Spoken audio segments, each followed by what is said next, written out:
What does it mean to be called crazy in a crazy world? Listen to Madness Radio, Voices and Visions from Outside Mental Health. Sponsored by peer-run support communities Freedom Center, the Icarus Project, and Portland Hearing Voices. Madness Radio can be heard on FM stations on the Pacifica Radio Network and is online at kboo.fm/madnessradio.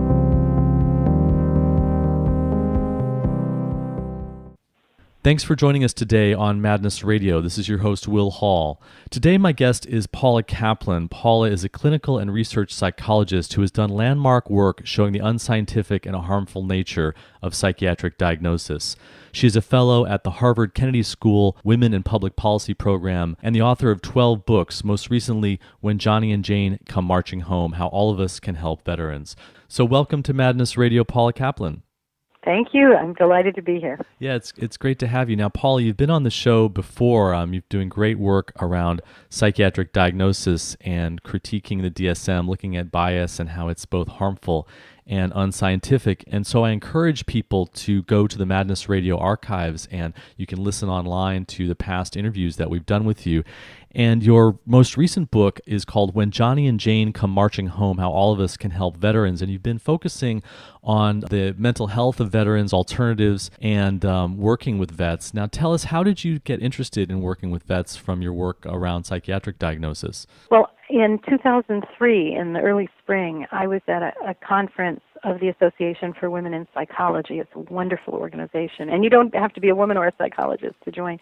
And Maureen McHugh, who was the head of AWP at the time, said in a meeting, we all know that this war in Iraq is going to happen, and everybody's worried about it. Is there anything that we as psychologists specifically can do? And when she said that, I hadn't been thinking about the war very much, except to be upset about it. But I suddenly had this image. It was like watching a movie screen. And I saw these hordes of what would be the new veterans coming back from this next war, emotionally devastated, as so many of them are. And I all of a sudden I thought, I know what's going to happen. It's terrible.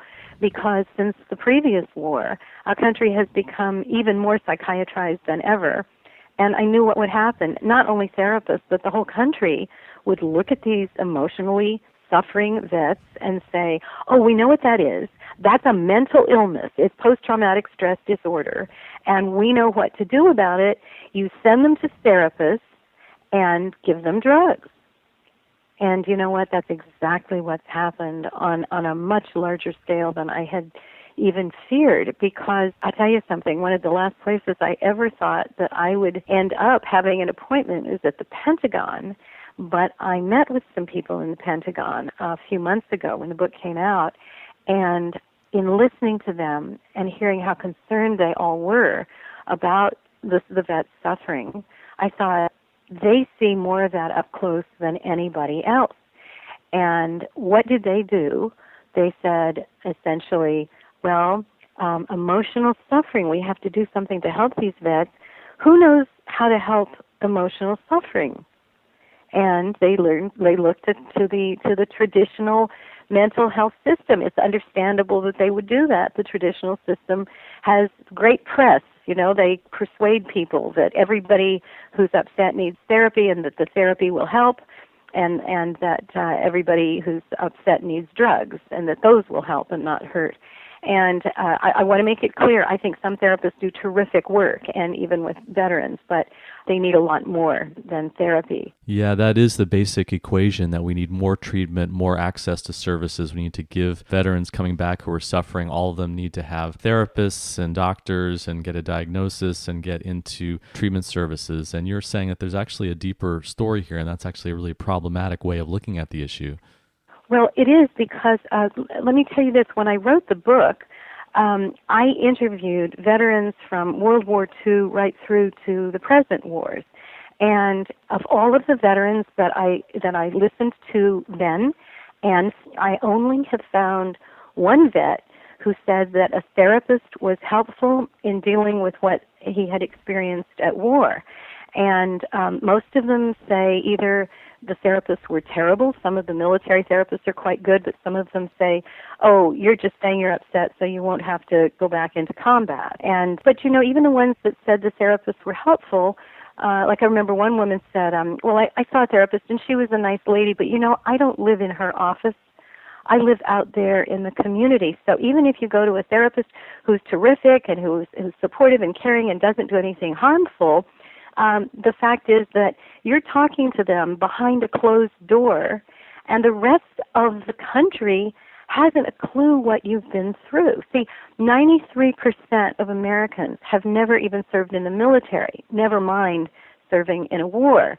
And so whatever our politics, and I sincerely mean that, whatever our politics, we need to know that when our country is sending people to war, we need to know what that really means. What is the experience of going to war and then trying to come back to a culture that is vastly different. So, Paula, give us a sense of what kinds of emotional consequences war is having on veterans. I know the suicide rates are really high, and what are some of the impacts that war has on returning veterans from a mental health standpoint? In one of the chapters of the book, the second chapter is called Being a Veteran. And since we're a war-illiterate nation, most of us don't have any idea what war really is. I wanted to give people a sense of what vets experience. And in that chapter, I talk about the 8 plagues of combat. And these are the 8 emotional plagues. And it includes, well, the obvious ones. You think about them: grief, fear, shame, either shame because they don't feel they did enough as a warrior, or because they get over there and they realize that they don't agree with what's going on over there, and so shame at what they've done or what they feel they participated in, which leads to moral anguish, existential conflicts. They experience a loss of innocence. A lot of the people who go to war have just been at their high school prom. And so instead of going off to college or getting a job or traveling around the country or just being a young adult, all of a sudden they are confronting death. They are supposed to focus solely on defending, attacking, and destroying, killing. And so the loss of innocence that they experience when they see a buddy get blown apart, or when they realize they've killed a child, is just unbearable, and nobody should have to go through that. You've got stories about 18-year-old kids who are going into combat zones, and so they write what are called death letters. Soldiers have always written these. In their pocket, they keep a letter to be given to their loved ones in the case that they die. I have listened to veterans and to service members and to people who were in the service and have gone AWOL. Just about everyone, whatever their politics, however they feel about the war that they were in or the wars that they were in, just about everyone has a story of being betrayed, of being lied to. And it starts, for many of them, with what the recruiter told them, what they promised them they would get. You won't go into combat. You'll get a bonus, a monetary bonus. You'll get such and such kind of training. And then it turns out that's not true, or they have to give back the money when they leave the service. I'm thinking about a friend from high school years when I was growing up in Florida who enlisted in the Army, and he wanted to be a Russian translator. He was very excited about learning Russian, and he could learn this skill and come back out of the Army and have a career. And they said, oh, yes, you'll go to Russian translator school. And they promised him that he would learn Russian translating. And so sure enough, he arrived in the Army, came out of basic training, went to Russian translating school, and he got there to the first class, and in the first class, he said they flunked out 99% of the people who were in the class, and then he was driving trucks in Germany for the rest of his tour in the Army. Disproportionately, the current military is composed of people from poor families, and so for a lot of them, they see it as a way to earn a living, a way to send money back home to the family. And when they get in there and they realize that either the money they were promised isn't going to come through, or they have to do things that they were told they would not have to do. Like one person was told, we will teach you vehicle repair. And this person thought, well, that'll be great because then I can fix my own car and fix my friends' cars and so on. And the vehicle repair was in Iraq, and the repair was to vehicles that had been blown apart by IEDs. And I'm sorry, some of your listeners may want to just brace themselves. What she described was when she was fixing these vehicles, there were bits of the bodies of the people who'd been in the vehicles. So whether, yes, you may be told that you're going to be prepared for the career that you want, and then often that doesn't happen. Now, I also want to say sometimes it does happen. And there are veterans who have said, I got what I wanted out of the military with respect to training for a future career, but some do not have that experience. Is it true that the unemployment rate is actually higher among veterans than non-veterans? Yes, right. And you see, there are lots of reasons for that. We still live in a racist country, and our military today is disproportionately Black and Hispanic, and so they were statistically more likely to have trouble getting work because of racism intervening than the white soldiers. But the white soldiers aren't getting jobs either. And there's also a romanticization with the advertising and the sort of excitement and adventure that's promised, but the reality is something very, very different. That's right. In fact, I'm glad you mentioned that. As I say, I've interviewed veterans from all wars since World War II, and I've interviewed vets who are very very strong supporters of the war or wars that they fought in, and others who are not. And it doesn't matter.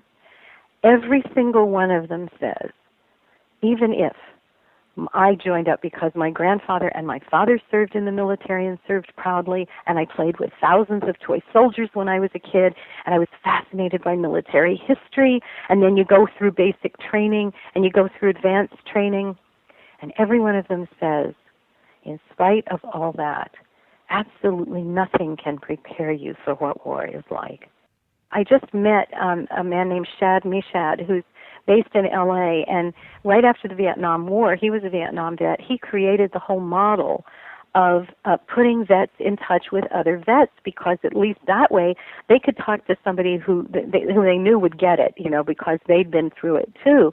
And they created the vet centers, which are these storefront places they're part of the VA system, but a vet who has a chance to go to a vet center where you can hang out with other vets, and it's much more informal, and there's less treating of you like you're crazy and throwing drugs at you. That they'd rather go to a vet center than to any place else in the VA. There's a military culture, and you have to become part of that military culture where the aims are to defend, attack, destroy, and kill, and follow orders and work within a hierarchy and with your buddies and so on. And then all of a sudden you're back in the States where you're not supposed to operate by defending and having these hair trigger responses. You hear a truck backfire and you hit the floor. You're not supposed to assume that somebody that you don't know might be your enemy. You're not supposed to be obviously attacking and destroying and killing. And you're not supposed to operate within a strict hierarchy and giving orders and taking orders. So, I thought one time that about a woman that I knew. She was an undergraduate at a major university, and she was very happy. And her junior year, she went to South America, and she had an absolutely wonderful time there. Then she came back to her university and the same friends that she knew from before. She felt like such a different person because of having been immersed in another culture for a year. And she looked at her old friends and she thought, they don't know who I am anymore. And I don't know how to convey it to them, because unless I could immerse them in the culture I was in, they won't get who I am. It was devastating for her. Well, when the other culture isn't in South America, but is a war zone, then just imagine the trauma of having to make that cultural switch. And, we spend months immersing the military in all the rules of war and the procedures they go through and the customs they're supposed to follow and the written and unwritten rules, when they come back home, there is no equivalent of debriefing or re-acculturating them as when they go over there. And so people look at them and they see the same person and they assume that you're just like you were before. And so this creates chasms. Isolation is maybe the most devastating effect of having been at war and coming home. And so veterans will come back, and you know what they tell me? They say, almost nobody asks, how was it for you? They'll say, if people ask only one question, you know what it is? I just find this chilling. It's, did you kill anybody? And then they say there is no good answer to that question. And so when they come back, there's three main reasons they become isolated. One is that they're afraid we'll think they're crazy. And I want to talk about that in a minute. They've often been called mentally ill. They've been told if you're emotionally devastated because you've been at war, then that's PTSD. It's in the diagnostic handbook. That's a mental illness. You need therapy and drugs. So they're afraid that we will think they're crazy or that we will see that they're crazy because they often believe they are. Second reason they become isolated is after what they've been through, they are afraid of upsetting us by telling us. And the third is that they are afraid, what if I do try to tell a civilian what I went through, and what if they don't get it? Then the chasm will be even greater. And then on their side, civilians who aren't therapists, I've heard them say, well, I don't ask vets anything. I don't try to get them to talk. I don't tell them I'm willing to listen because I'm not a therapist. And I want to say, I hear this all the time. People will say, her boyfriend dumped her and she was really upset, but I didn't talk to her because I'm not a therapist. And I want to say, we used to call this friendship. We used to call it human connection. What has happened to this country, and increasingly other countries, that when we see someone that we know is probably in pain, we think, don't give them a chance to talk. Don't offer to connect because you won't know what to do because you're just a human being. Let me tell you what the wisest therapist who works with vets said to me. Remember I said that only one veteran of all the ones I've listened to said that a therapist actually helps them? The therapist was a man named David Collier. He's a psychologist at the Vet Center in Salem, Oregon. And I called him and I said, Dr. Collier, I want to ask you something. I said, this vet who said that you helped him, I know what he said you did that was helpful, but I want to hear from you. From your viewpoint, what do you think you do that's helpful? And he said, well, I listen. I listen with all my concentration. I tell them they don't have to get it all out at once. I will be here. They can come back. When they're getting swamped with feeling, I say, just stop and breathe. And I said to him, that's really interesting because that's exactly what the vet you helped said was helpful. And then I said to him, and I want to ask you this. I said, what is it that you do that's helpful to vets that a non-therapist could not do? And he said, absolutely nothing. Anybody can do what I do that's helpful. And I said, well, what about all the techniques that some therapists use, the eye movement desensitization, cognitive behavior therapy? And he said, sometimes those are helpful, but when they help, it's mostly because of the relationship between the two people. And then he went on to say, about this matter of non-therapists feeling they can't help. He said, in our training as psychologists, we pussyfoot around. We use words like empathy. You have to learn to show empathy for the person. He said, but it's really about love. Now, when you say it that way, instead of this medicalizing, this person has PTSD and it's a mental illness and send them for therapy and drugs, the approach is very, very different. And when you look at the suicide rates for vets, when you look at the rates of homelessness and substance abuse and family breakdown, which are only going up since these current wars started, and the VA top brass and the top brass in the military are issuing press releases. I document all this in my book. If you start with when we went into Afghanistan and you trace these press releases from the military and the VA, what you see is time after time after time they're announcing a new initiative. We're hiring more therapists.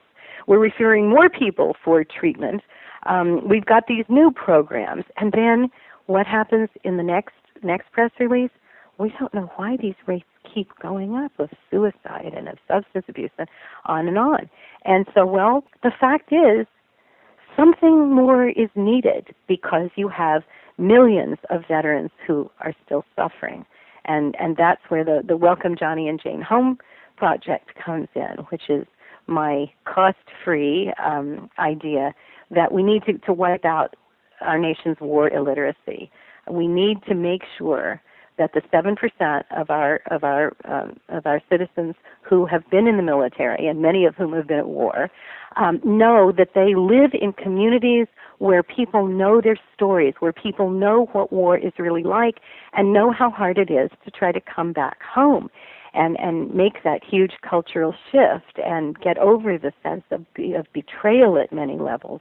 Many vets don't ever get over all of that, and we have no idea of knowing how many, but there are many vets who live in the mountains and the woods in this country and never come near other people except when they have to get food or something essential. And so when we look at the rates of homelessness, they're not even counted because we don't know how to track them.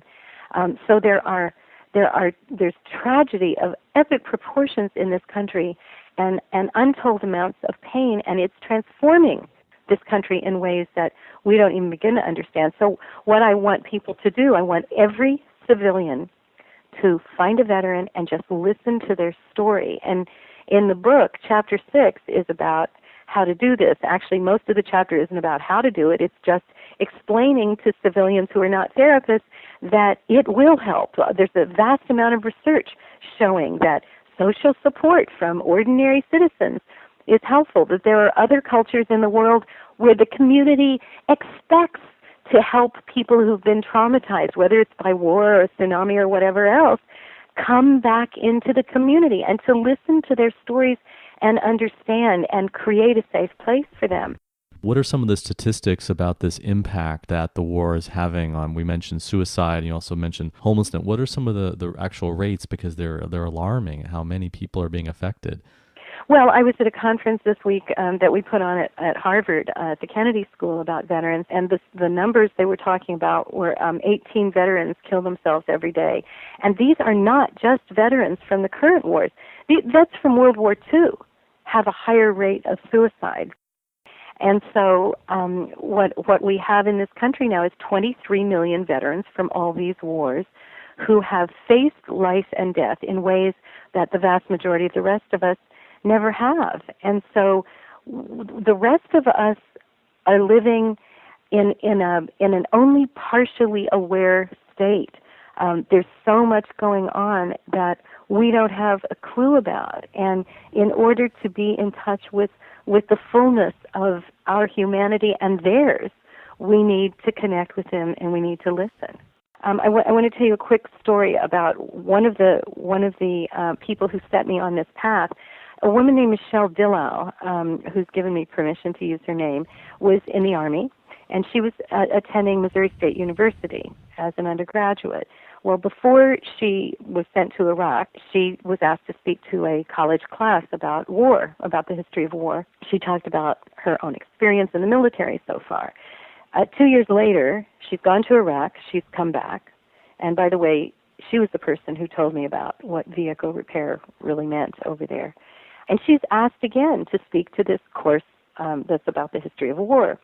And she got up and she started telling her story. And she, by the way, was one of the people who said she'd seen a therapist outside the military, and the therapist was a nice person, but it didn't really help. She had not been able to sleep one night since she got back from Iraq.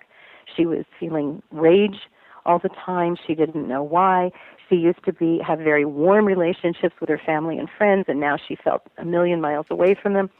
So she's telling this story about the state that she's in, and she's berating herself because she says, millions of people have served in the military and have gone to war, and they come back and they're okay. I don't know what's wrong with me, right? And you know what? Somebody she did not know, just a random student in that classroom, called out to her. She said, I think you're being too hard on yourself. And Michelle stopped. And she told me later that night she slept for the first time since getting back from Iraq because someone in the community who had no agenda, nothing to gain for themselves, no theory, no technique they were using, just offered her the gift of care and connection. And that started her healing. If you're just tuning in, this is Madness Radio, and we're speaking with Paula Caplan. She is a clinical and research psychologist who has done landmark work showing the unscientific and harmful nature of psychiatric diagnosis. She's a fellow at the Harvard Kennedy School Women and Public Policy Program and the author of 12 books, most recently, When Johnny and Jane Come Marching Home, How All of Us Can Help Veterans. You're listening to KBOO 90.7 FM, Portland, Oregon. Yes, I'm a trained therapist, but when I listen to vets, I don't say I interview them. I certainly don't do therapy with them. What I do is healing, but that is exactly what lots of non-therapist civilians have done. So I was, the book came out in the spring, and I was telling people about this and to go listen to a veteran, and people would say, oh, well, that's very nice, but I really can't believe it will help. So we did a study at the Harvard Kennedy School this summer. We had civilians listen to veterans. And again, we had veterans from World War II right through to the present wars. And we just had them listen. And, let me just tell you, this was part of the study. And this is what I say in the book. When you find your vet, here's what you say to them. You just say the following, and then you spend the rest of the time not speaking, with one exception, which I'll mention. But the rest of the time, you don't speak, you just listen. And what you say to start things off, you say, and again, whatever your politics and whatever theirs, it works. You say, as an American whose government sent you to war, I take some responsibility for what you went through over there and since trying to come home. And if you want to talk, I will listen for as long as you want to speak, and I will not judge. And then you listen, and the reason you don't speak, but you listen, and this is the crucial part, you listen with your whole heart and with 100% of your concentration. You be there for that veteran. And the reason you don't speak is because very often they never have been offered a chance to say what they want to say. And it's essential that they be able to say what they want to say in the order in which they want to say it, when they feel able to do so, and not be interrupted or interfered with by you saying, oh my gosh, or how awful, or oh, that was brave of you, because so often the complexity and the subtlety of veterans' feelings is so great that they might tell us something they did. I threw myself on a grenade and saved 3 of my buddies. And you might be inclined to say, how brave of you, good for you, but what they're thinking is, 2 of my buddies died. I didn't manage to save them all. And so we need to just listen and convey respect and create a place of safety by letting them know we're not going to say anything. We're just going to listen. The one thing that I urge people to say, and this is what we did in the study, was well into the listening session, the civilian would say to the veteran, after what you just told me, I am sure that if I had been through that, I would be feeling just as you do. And you do know that that's a normal human reaction. It's not a mental illness. Because so many vets have said to us over the years that one statement has more impact than anything else you could say, because they're told they're crazy, they're feeling they're crazy. And I did an interview with Brian Lehrer on the New York NPR affiliate when the book came out, and we had a psychiatrist call in, and he was sort of raving. And he said, well, of course they're mentally ill. Of course they're mentally ill. And I said, well, can you tell me why you say that they're mentally ill? And he said, well, yes, disease. I mean, it's when, if a part of your body is broken, then that's a disease, and their minds are broken. And I said, well, if somebody is emotionally devastated, and it's because they've been at war, I said, if you would call that a mental illness, then what would you call a healthy response to war? And he really didn't have an answer. And so vets need to be told that what you are having is a normal, healthy human reaction to war. War is hell, and of course you feel that way. So, what we found in the Harvard study was that the vets said, yes, it was extremely helpful that often they, because they now felt safe to be listened to without being judged and without anybody interfering or telling them what they should feel, they felt that they could talk about things that they hadn't ever told anyone before, and that this was a beginning for them. And what was also interesting was what the civilians, who were the listeners, said. They said, I discovered how much we have in common. And that was really interesting because that told us that a lot of people who have never been in the military assume that if I'm a civilian and that person is a war veteran, then I think it's an unconscious assumption we must have absolutely nothing in common. And what was it they discovered by listening that they had in common? They discovered their common humanity. And when you do one of these listening sessions, you learn things about yourself. It's wonderful to see that you can help a veteran start to heal, and then you take your greater humanity and your greater understanding of life and death into your interactions with the people that you care about. And so the outcome of the study, were you able to show improved? Oh yes, the outcome, and was just very simple study. We were just asking veterans, how was it for you? Was this a good experience or not? Because so many civilians would say, oh, but what if I do a listening session and they get upset and then it's worse for them than if they hadn't ever talked about it? And what we found was, no, they said it was really good, that they valued the chance to do this, and they had been able to say things that they hadn't ever been able to tell anyone because they felt safe now. And then we documented the effects on the civilians who were the listeners, that yes, now you can see that you did help, and you can see that you have something to learn, that there's something enormously important for civilians to gain from doing this listening. It's not just sort of charity, go and listen to a vet. It's also there's something very important and profound that happens within the listeners as well. I believe that there are people in the military and people in the Veterans Affairs Department that really care about helping suffering veterans and service members. The problem is that because they have believed the press, the hype from the traditional mental health system that drugs are enormously helpful and not harmful, that's what they tend to use. And if you want to bend over backwards to be to give them the benefit of the doubt, you could say, well, they're confronted with all this suffering, they feel helpless, they want to do something, so they give you a drug, hoping it will help.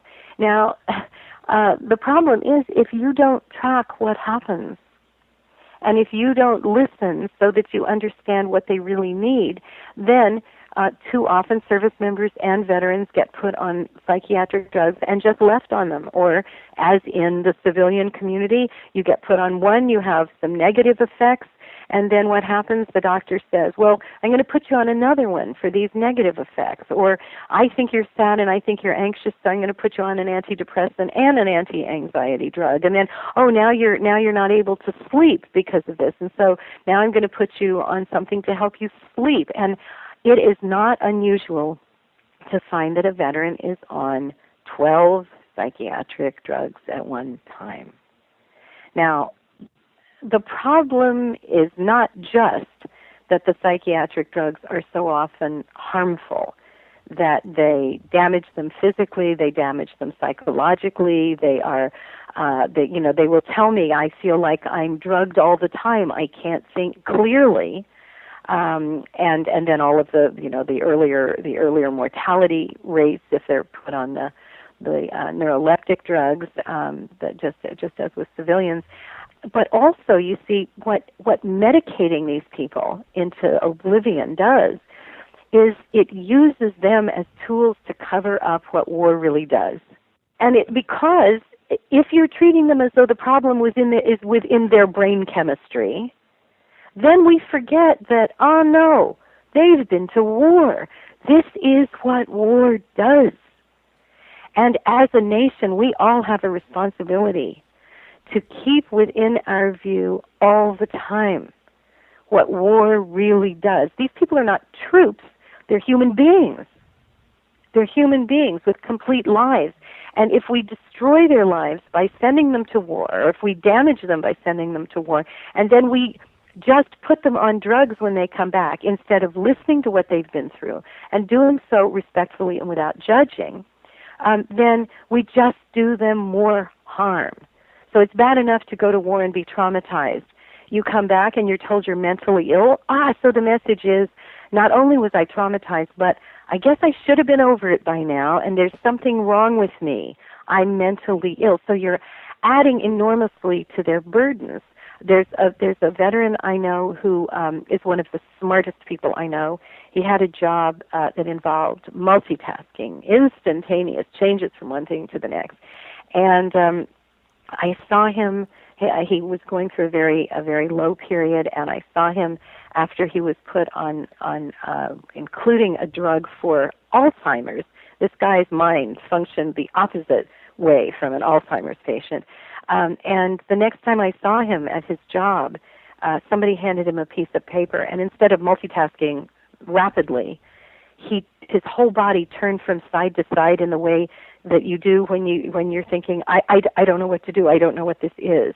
I felt like I was standing there watching somebody whose brain was being destroyed by these drugs.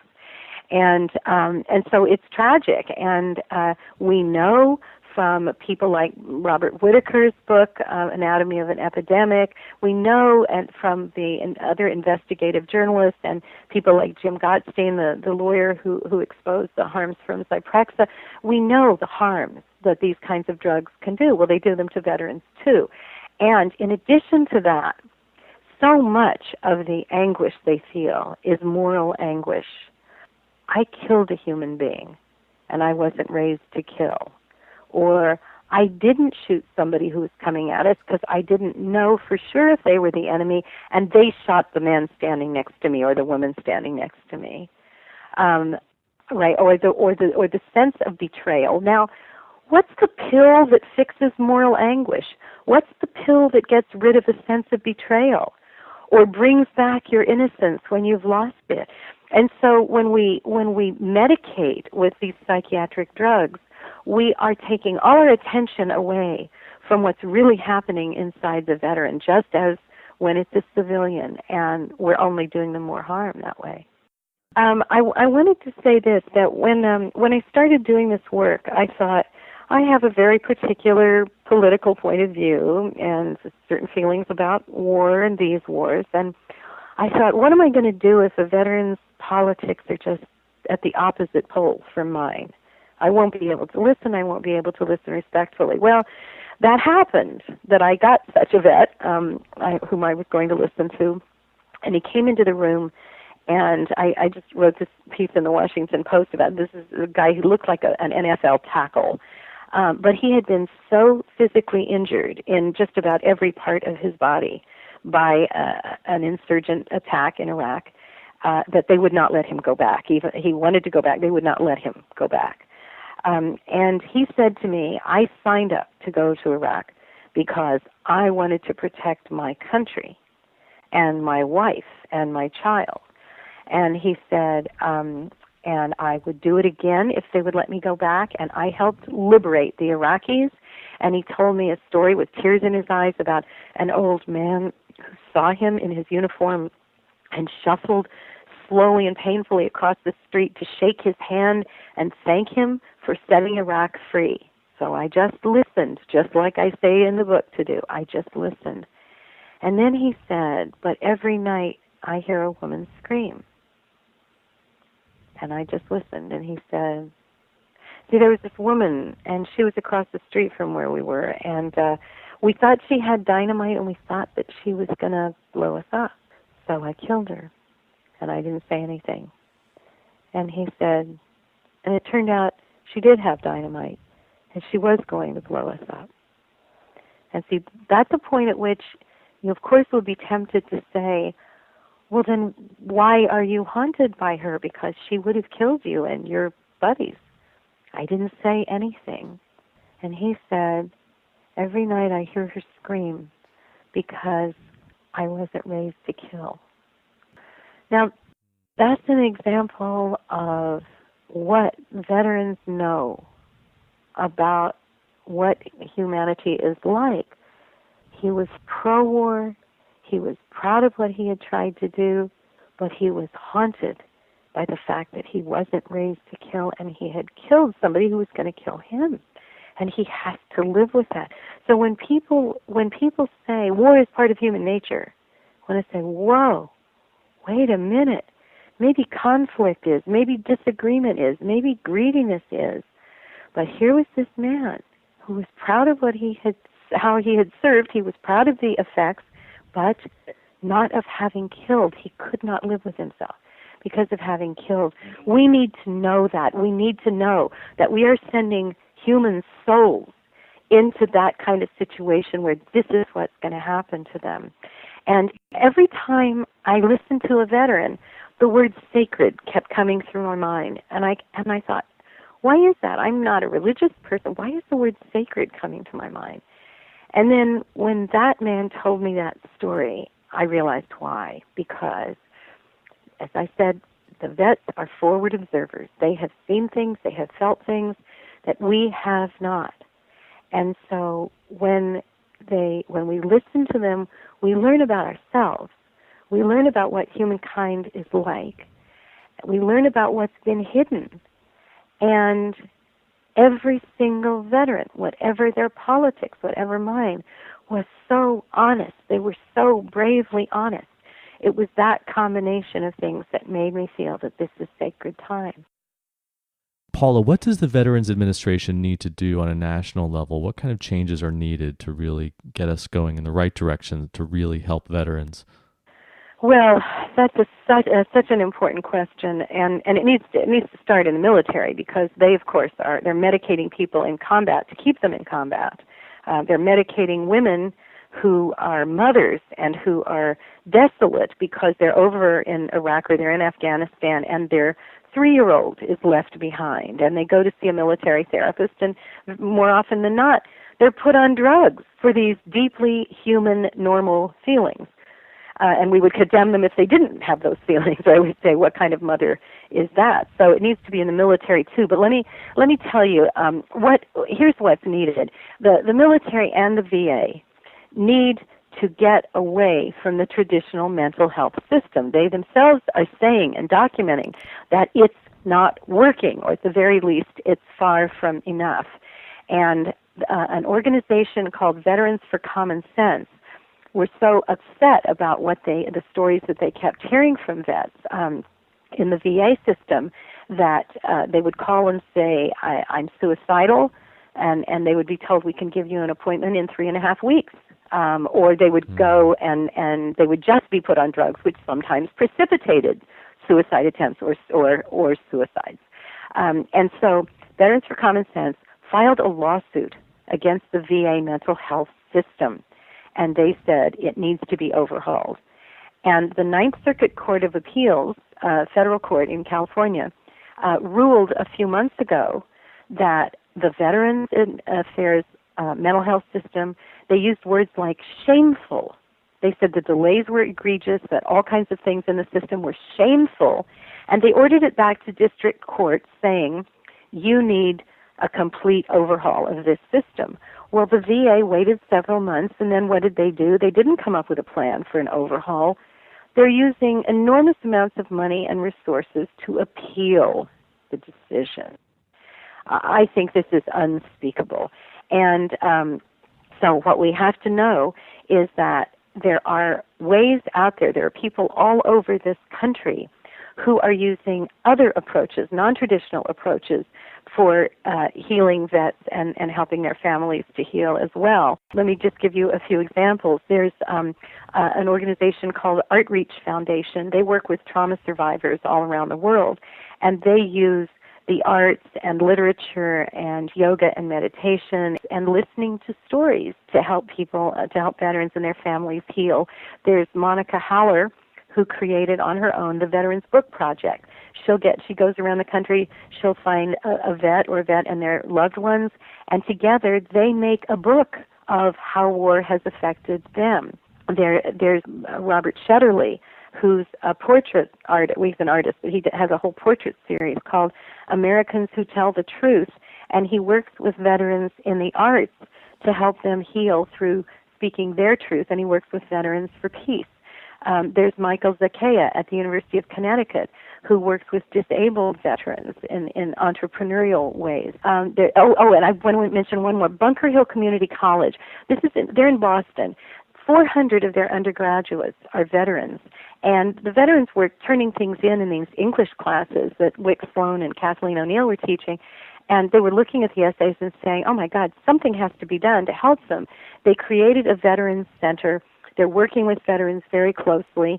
Are there ways that people in their local communities can set up these opportunities to just listen to vets in the way that you described in your study? Absolutely. There's several things that people can do. If you want to be part of the Welcome Johnny and Jane Home Project, first of all, you can write to me through the website that I gave if you have any questions. Secondly, Chapter 6 of my book, and you can get it from the library, you don't have to buy it. Chapter 6 of my book is just how to do the interviews, and it's not any more complicated than what I already said, but it'll make you feel more secure if you read the chapter before you go. You can just go do it. People have done this. There's a young woman who lives in the East Village in New York, and she just asked people, and through a chain of friends and acquaintances, she found a veteran and offered to listen to their story. But you can also do it on a bigger scale. So, for example, if you are the head of a chapter of Kiwanis or Rotary or the Junior League or Girl Scouts or Boy Scouts or whatever, or part of a faith-based organization or a political or other social organization, you can just get a bunch of people together and decide we're each going to listen to a veteran's story. We'll get together and talk about it, not the content of the stories, because that should be confidential, but we will talk about how it is for us to listen to the stories of war and how are we going to handle it and what do we want to do, because often one of the kinds of things that comes out of a listening session is you'll realize, and I'm listening to somebody who really needs a job, or I'm listening to somebody who doesn't have a place to sleep tonight, or who is so isolated in the community. How can I connect them with other people in the community as well? And then I want to mention another way that you can get involved in listening to vets, and that is the Salvation Army in the Palm Springs, California area is overseeing an umbrella group of 100 organizations, offices, individuals who are helping vets or vets and their families. And what they have done is they've gotten together, they're making sure that everybody knows about each other, and they've created a service center, a veteran service center, where any veteran can walk in and say, I need help paying my utility bill, or can you help me find a job? Or they can say, I'm lonely. Or they can say, I want somebody to listen to my story. And what we're working on out there is basically a branch of the Welcome Johnny and Jane Home Project, which will consist of working with the volunteers to offer to listen to veterans' stories, to be able to come and talk to me or to talk to somebody else afterward to sort of debrief or to say, what they need help with in dealing with after listening to these stories. But the Salvation Army runs this center, and they explicitly say, we will not talk about politics and we will not talk about religion. This is focused on the human beings who are the veterans. And what they are wanting to do, they call it the Veterans Easy Access Program Alliance. And what they want to do is set up a VEAP alliance in every region in the country. So whether you do this kind of thing through the Salvation Army in your area or through some other group or just start it yourself, you can have a place for vets to go and know that they will be listened to. So Paula, we're just about out of time. So remind people the title of your book and again how they can get in touch with you and find out more information about your really important work. The book is called When Johnny and Jane Come Marching Home, How All of Us Can Help Veterans. And please, you can get in touch with me through the contact form at my website, which is, again, When Johnny and Jane Come Marching .weebly, weebly.com, or I also write a blog for Psychology Today in which I address a whole lot of things, including veterans issues, and there's a contact form there as well. Paula Caplan, thank you for joining us today on Madness Radio. Thank you very much for having me. You've been listening to an interview with Paula Caplan. She's a clinical and research psychologist who has done landmark work showing the unscientific and harmful nature of psychiatric diagnosis. Paula is a fellow at the Harvard Kennedy School Women in Public Policy program and the author of 12 books, including most recently, When Johnny and Jane Come Marching Home, How All of Us Can Help Veterans. That's all the time we have on Madness Radio. Thanks for tuning in.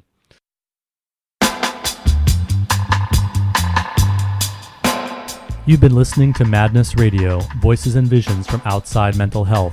Madness Radio is co-sponsored by peer-run support communities Freedom Center, the Icarus Project, and Portland Hearing Voices. Hosted by Will Hall, music producer is John Rice, with technical assistance from Jeremy Lantzman. Listen to our internet stream, podcasts, and show archives at madnessradio.net.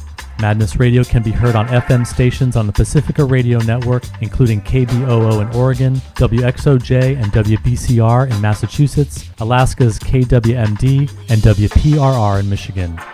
If you have an idea for a story or guest on Madness Radio to help get us broadcast on a station near you, or if you just want to share what's in your head, contact radio@madnessradio.net.